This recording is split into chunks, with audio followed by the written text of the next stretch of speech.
I have this notebook right here that I absolutely love.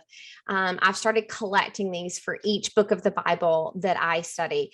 And they come in the CSB version and the ESV. This one's just so happens to be the ESV. Both of those are good versions of the Bible. But in the book of John, you can see I have not gotten very far, but on one side is the text itself, and then the other side is a place for notes for you to write. And so I kind of get stuck in these books to help me. And they're easy just to kind of slide down into your purse and take with you wherever you're going.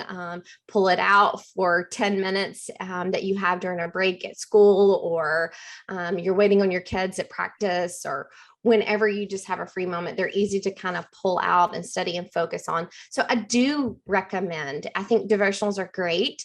But I do think that devotionals kind of focus in on that one verse and then the thought behind that one verse.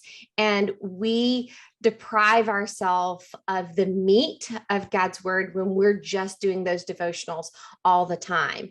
And I think that when we think about studying God's word, and, one of the questions that you and I were going to talk about tonight is getting in God's word regularly. I think our minds go to those quick devotionals because we think, I don't have time in the morning to wake up and read and study and truly study God's word. Well, if it looks something like my life and how I'm studying, there are different seasons of life where it lends itself to longer periods of time where I can sit. Like in the summertime, I absolutely love to go out on my back porch first thing in the morning. And many summer days, I'm out there till 11:30.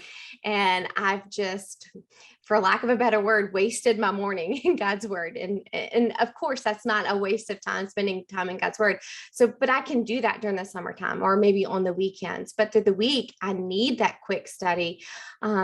Like when we jump to those devotionals, and devotionals are great for a time and a place, but you can also study God's word throughout the week by doing quick reads and marking up scripture quickly, and just spending time just looking through God's word and asking yourself questions and going through commentary and all of that.